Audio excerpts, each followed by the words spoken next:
How our hall pass nearly ruined us. I, Liam 35M, am married to my wife Jennifer 35F for the last 11 years. We met at the tail end of college and never looked back. We dated for a year, had a 4-week engagement, and got married. Our marriage has been pretty spectacular. It's not perfect, no one's is. We have our arguments, we get heated sometimes, but we are better at this marriage thing after being together for 12 years than we ever have been. Over the course of this time, we have gone on a lot of adventures and have quite a bit of savings. Just before our 10th anniversary, we had the discussion about having kids. We've both agreed that 1 kid was enough. We also talked about when should we start. The consensus was that we should have 1 more child-free year. In this year, we would hit a lot of those bucket list items.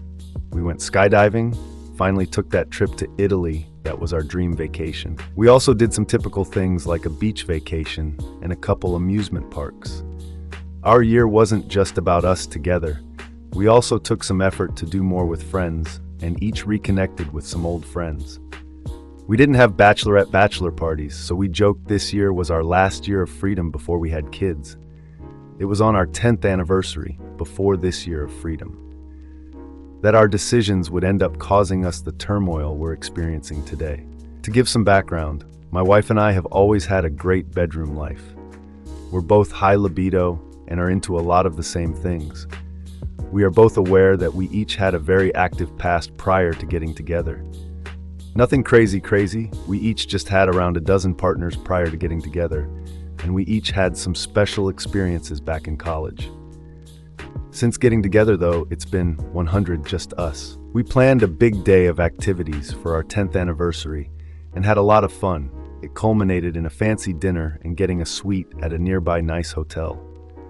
During dinner, my wife started asking me questions because she wanted to reminisce about our years together. This was really fun actually, and we had a long, deep conversation about a lot of our favorite memories. Then my wife asked me, "What's something you miss about being single?" I replied, "Don't get mad at me, but one-night stands." She laughed, which made me feel better, and said, "Yeah, I kind of do too." This got the ball going on us talking about what we liked about an ONS and reliving our first night together. Our relationship started as a post-party hookup. That's when I said, "Well, we've got all these plans for this year coming up. Do you want to add a one-night hall pass on the list?" My wife looked intrigued. She said, "Maybe. You don't think that's too much? We've never done anything like that." I kept going, "I don't think so. We can talk about it more this week and then decide." She agreed, and we enjoyed the rest of our night. We talked more about the hall pass idea later in the week. We ultimately decided to do this. We had 1 year to use it. As we had agreed on our 11th anniversary, Jennifer would be going off birth control. There were ground rules. It was to be a one-night only pass-off marriage with someone not in our lives. Be safe and smart. Must tell the other when you are using the pass. It can be in the moment like a chance meeting, but a text heads up, at minimum, was a must. Over this past year, we did all the adventures we planned. I got on the apps and put myself out there looking for a single ONS. It took a few months, but I lucked out and met an attractive 30-year-old woman. Her and her husband were opening their marriage. She wasn't sure what she was wanting out of their arrangement yet, and thought just having a quick one-nighter would be a way to get her feet wet and figure herself out. I was like the perfect candidate, as one night was all I was offering. We met. It was a fun and exciting night. I was able to tell Jennifer ahead of time. She was excited for me, and when I got back the next day, she reclaimed me. I figured it wouldn't be long before she used hers. I was wrong. Over the year, I had asked her if she had any luck finding someone for her HP. She said no one has stood out for me. The profiles I see are just not appealing. Maybe it's me. We had some talks, and she was looking for a younger guy, maybe around 25. She said there are a lot of single guys on, but they always came off as arrogant or immature. It wasn't until we were almost 11 months in that she said she was ready to use her hall pass. I had gotten to the point I was feeling guilty about using mine, thinking maybe she reconsidered and wasn't going to use hers at all. So when she told me she was ready, she also said it was a special situation and wanted to know if she was still inside our rules. because she wasn't going to break those. She told me for the last 3 months there's been a 23-year-old intern, Wes, in one of the other departments at her company. They interacted some, but just about work, as her department and his often had to collaborate. She had been attracted to him, even more so after figuring out he wasn't an idiot, but knew coworkers were bad choices. On top of that, he could potentially be hired at the end of his internship, and that's a big HR no-no. A few days ago, Wes came in and put in a notice that he would be ending his internship, as he had been hired for a full-time position in the same field at another company. Their office was all the way across the city, so it would be unlikely for them to be bumping into each other. She wanted to know if this was out of our lives enough. I told her it sounded fine to me, just be safe and smart. She said she would. She wasn't going to proposition him until after his last day was over. Fast forward a week and the day was here. At the end of the day, as Wes was leaving and had said his goodbyes to everyone, my wife told him she would walk him out. He thought that was weird. When they got to his car, she propositioned him about having a night of fun together. She told him she had one hall pass for one night and would get hotel for them if he was interested. He was very interested, but also wasn't sure if it was true and didn't want to get involved in a marriage. My wife put me on a FaceTime call, and the guy asked if it was real. I told him, yeah, I already used mine. You're her pick, so it's up to you. Jennifer told me he was very excited at that point. He followed her to a hotel, and she came back the next morning, where I returned the favor by reclaiming her. The next few weeks clicked by, and our 11th anniversary got here. That day, she stopped her birth control. About 2 weeks later, my wife was pregnant, which we thought was oddly quick. We booked an appointment and learned today that she is actually about 7 weeks. This lines up perfectly with her hall pass use, but we also have been having sex often around that time, including the next day. So now I have no idea what to do. She's pregnant, and there is a chance it's not mine. I'm so stressed out. She said she needed to go for a walk to clear her mind. I'm just sitting here stewing, trying to figure out what I should do while waiting for her to come back. This is a total mess. I need to get this off my chest. I am still determining what kind of response I expect or if I get one. I want to start this with a backstory, and I'll be changing names for privacy reasons. I am a 38-year-old female, and my best friend Jamie is 37. Jamie and I have been friends for most of our lives, and at one point, I considered him my soulmate. He was always by my side when I needed him and comforted me when my heart broke. I got pregnant with my daughter, Sam, in high school. Standing next to my current boyfriend, I was pregnant in my graduation photos. Jamie never liked him, but he never liked any of my boyfriends. I didn't know then, but Jamie was secretly in love with me since we were 14. When Sam's father left me, Jamie was there. I was so grateful to him for helping me as a single teen mom. He always ensured our fridge was packed, and he would help with things around the house when I was too tired. He watched Sam when I went to work and loved her like his daughter. She even started calling him Uncle Dad. This tenderness towards my daughter made me see Jamie in a different light. We started sleeping together every night, and eventually he moved in. We never officially called each other boyfriend-girlfriend, but we were something. We were blissful for 3 weeks. What separated us was me. I made a mistake. I went to Sam's father's house for his birthday. He whined to me that he would be alone for his birthday, and he wanted me and his daughter with him and nobody else. I agreed. Our daughter fell asleep early, so we watched a movie and started drinking. One thing led to another, and we slept together unprotected. I kept it a secret from Jamie, but I couldn't any longer when I found out I was pregnant. I knew it was my ex's because Jamie and I used condoms, and the timeline fit from his birthday. I told Jamie that I would be going back to my ex. He was furious but begged me to stay, saying maybe the baby was his. We knew it wasn't. I apologized, took my daughter, and left. We lost contact for a while. He met a woman and had 2 kids with her. When she was pregnant with her second child, Jamie contacted me through Facebook. We started our friendship again, and it felt like it was when we were kids. I really miss Jamie. I'm married to a different man than my kid's dad. My husband is Jerry. Jerry knows nothing about Jamie and me in the past, but Jamie and I kept boundaries. Jamie was happy in his relationship when we reconnected. However, after the second baby, the relationship fell apart, and he became the single man of our friend group. My husband acts like he grew up with Jamie in the sense that they act like they've been friends forever. Jerry even calls Jamie my son, although they are the same age. They became excellent friends. Jamie was even there for us when Sam told us at 17 that she was pregnant. I cried in Jamie's arms because my daughter was pregnant in her graduation photos. I was ashamed of myself and of my daughter for following my path. Jamie pulled me out of my depression. After she was born, I had to take care of Sam's daughter, my granddaughter. Sam got struck with depression. Her pregnancy was caused by a one-night stand, and she didn't even have the respect to tell the boy he was soon to be a father until she was 8 months pregnant. The relationship was rocky because it started between two total strangers who were teens with a newborn. So I was the primary babysitter. Jamie was there to help. Jerry is a truck driver, so he is gone more often than he is around. It started to feel like old times. Me, Jamie, and a baby girl. Sam and her baby daddy broke up, and my daughter experienced a total meltdown. My granddaughter was crying, and Sam went into her room and shook her while screaming. I stopped her before any damage happened and had a long, stern talk with my daughter. I told her that she was not fit right now to be raising a child. She said she agreed, and that she and her BD had already filled out paperwork for my granddaughter to be put in the hands of a family friend. I was heartbroken that they didn't choose me, if anybody, to raise my granddaughter. My daughter looked at her baby and said she wished she hadn't become a mother. I told her she didn't mean that she was in a dark place right now.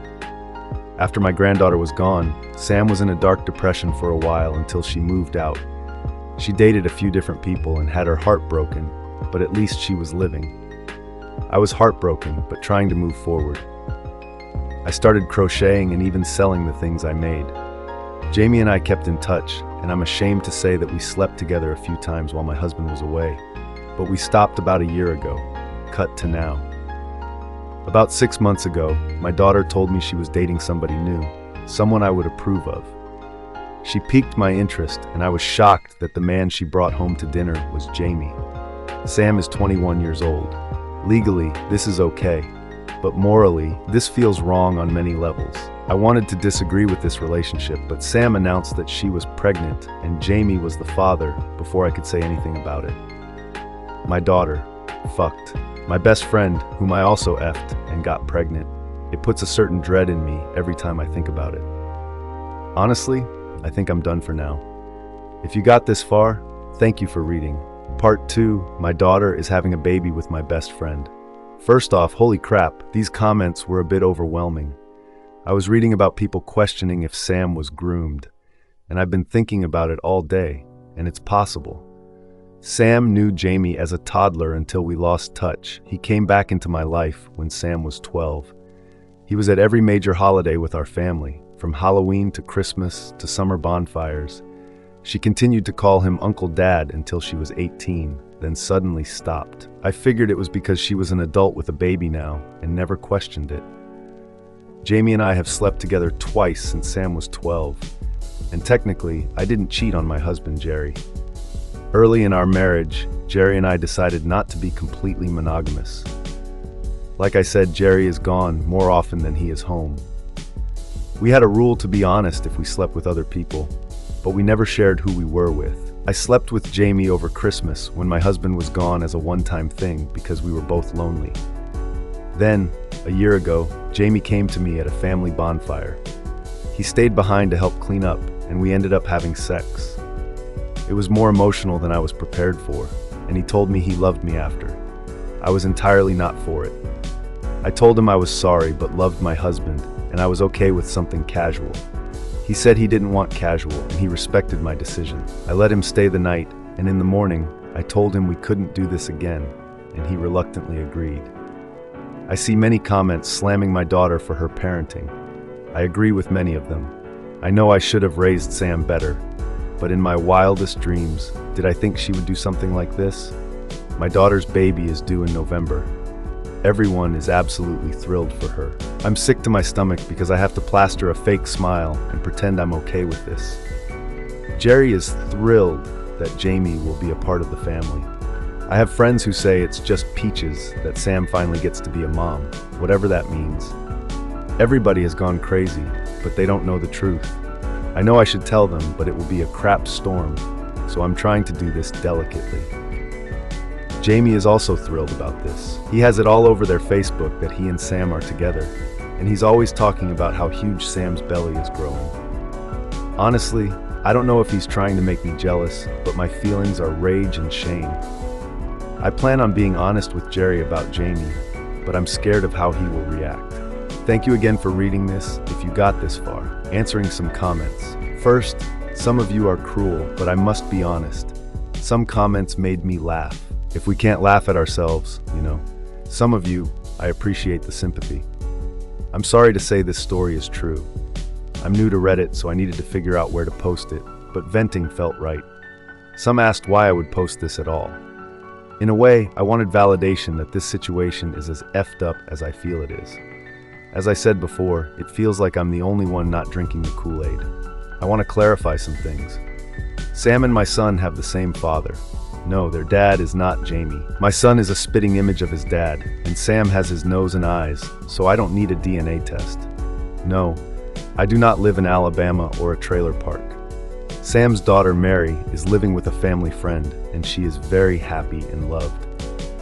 Sam visits Mary occasionally, but has told me she does it because she feels she has to. She missed Mary's birthday in March.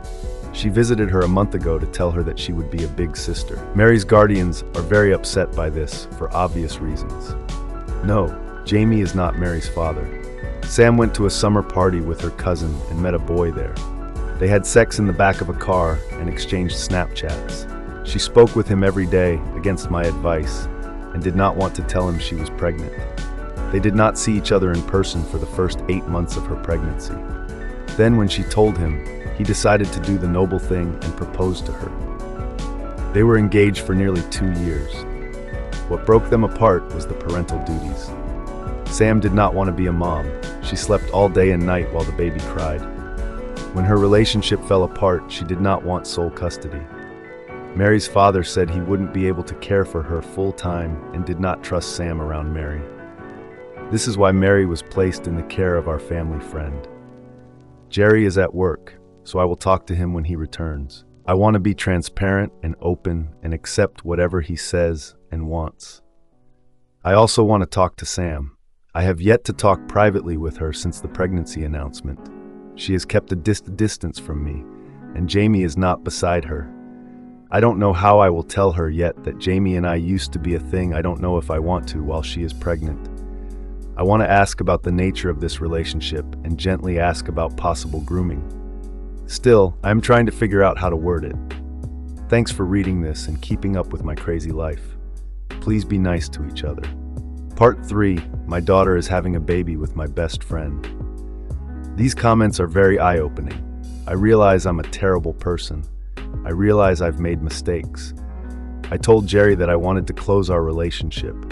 I haven't been with anybody else besides my husband since I last slept with Jamie. I told Jerry I was not interested in pursuing other relationships. He didn't have a problem with it. Jerry is an angel. I also did it the cowardly way and texted Jamie. I asked him when he and my daughter first started this relationship. He said that at her 18th birthday party, he was very drunk and they made out a little, and she gave him a blowjob. I puked when I read that.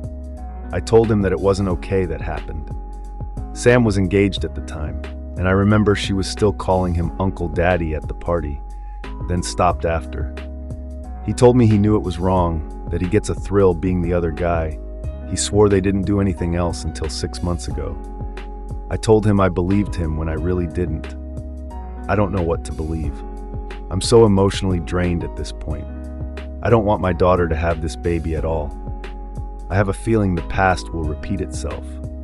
I also feel so terrible for Mary. Imagine your mother telling you you'll be a big sister, and you don't even live with her. God, this is gonna mess her up. I made a couple posts detailing the issues surrounding my Liam 58M, wife's Jennifer 58F pregnancy. Since I doubt anyone remembers, the short of it was we gave each other hall passes. My wife used hers and was having sex with me around that time. Her birth control failed and she became pregnant. We were torn about what to do. We're always keeping the baby, but knowing it was possibly another man's child caused us quite a bit of heartache. Ultimately, we decided to not get a paternity test and just raise our daughter together. Our daughter Willow 22F is a senior in college now. She always comes home on extended breaks and over the summer, which is easy because her university is only about an hour from here. It's the same one we graduated from. She is a fantastic young woman with a bright future. This year she asked if she could bring her boyfriend Woody, 20M, of the last 9 months home with her. We agreed. The night they got home, we had a big dinner made for them. It was going along really nicely, and we were getting to know Woody. He seemed like a really good kid. He was actually from Oregon. His grandparents lived near the university, as this is where his mom and dad were originally from. He came to college here because it's where his dad went, and to be around his grandparents. He was asking us questions too, and it was good until he asked my wife where she worked at and what she did. When she told him, he said, "Oh, cool, that's what my dad does." Woody then proceeded to tell her that his dad actually interned at my wife's company before getting a job at their rival. Then he got promoted and sent out to Oregon. I watched as my wife got noticeably alert during this conversation, and then it hit me like a truck. I luckily did not fall over or blurt anything out. My wife then said, "Woody, is that a nickname, or were you named after the actor?"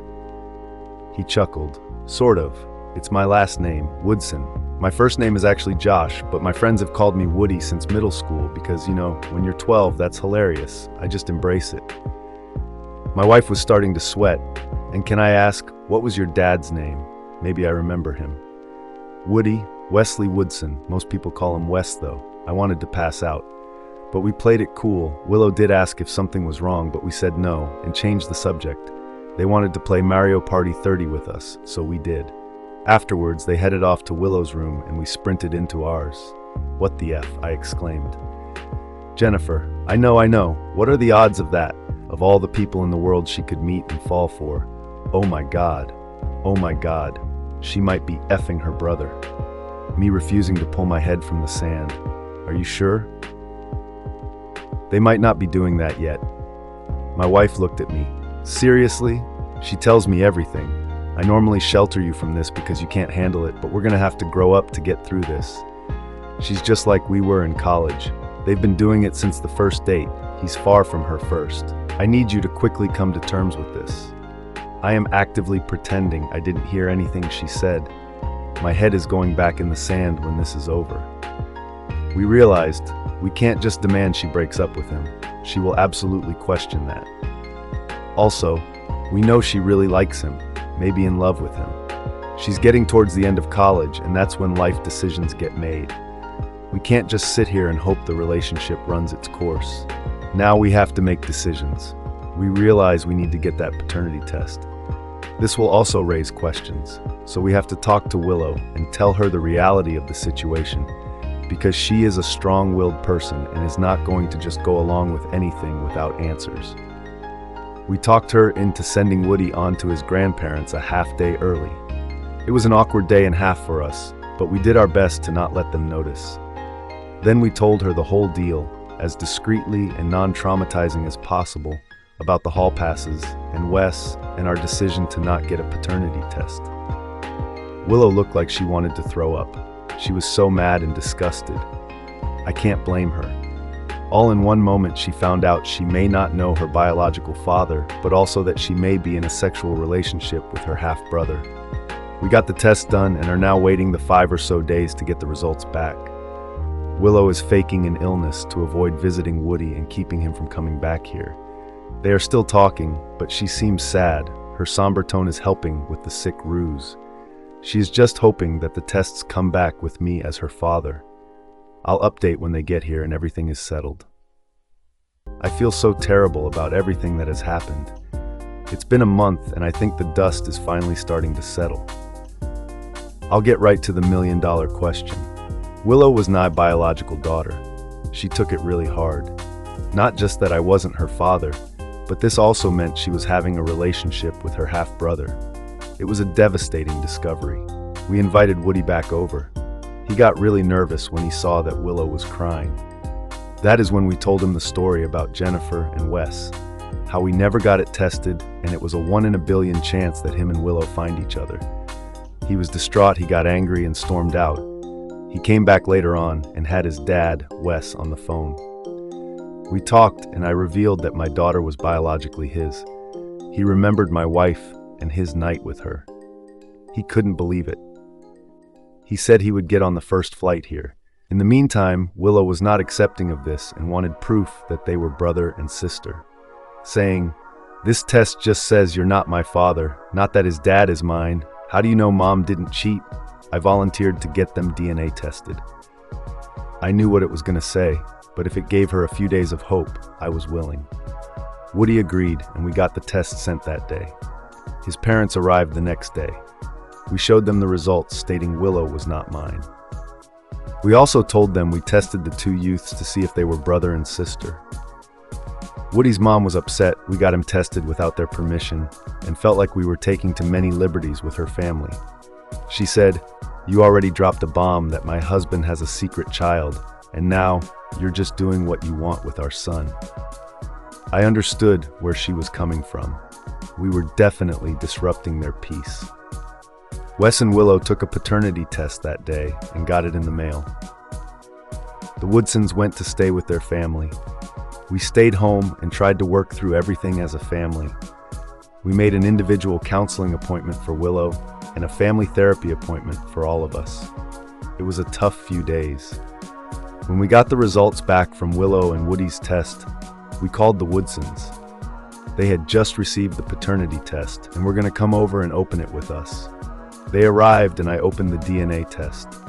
Willow and Woody were not siblings. There was a sigh of relief amongst everyone there. I looked at my wife. My mind was racing. She had the most confused look on her face, which gave my rising anger pause. I was not prepared for what happened next. Wes opened his results and they confirmed he was the father of Willow.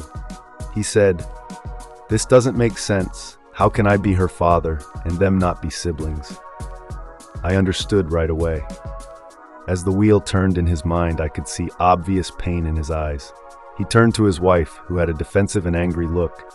She began going off about the tests had to be wrong, how this is all some trick, that we want something from them, and that we are scammers. Her rambling confirmed everything. In the weeks since, Willow and Woody have broken up, but are remaining friends.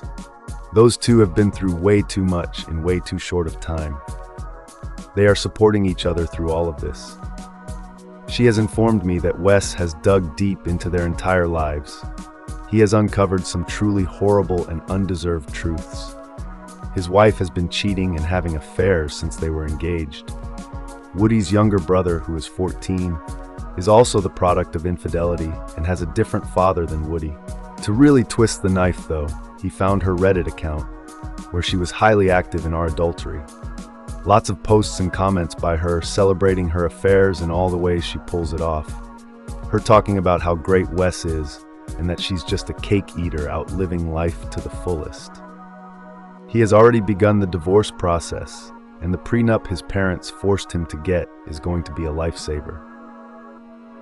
Wes called me today and asked about forming a relationship with Willow.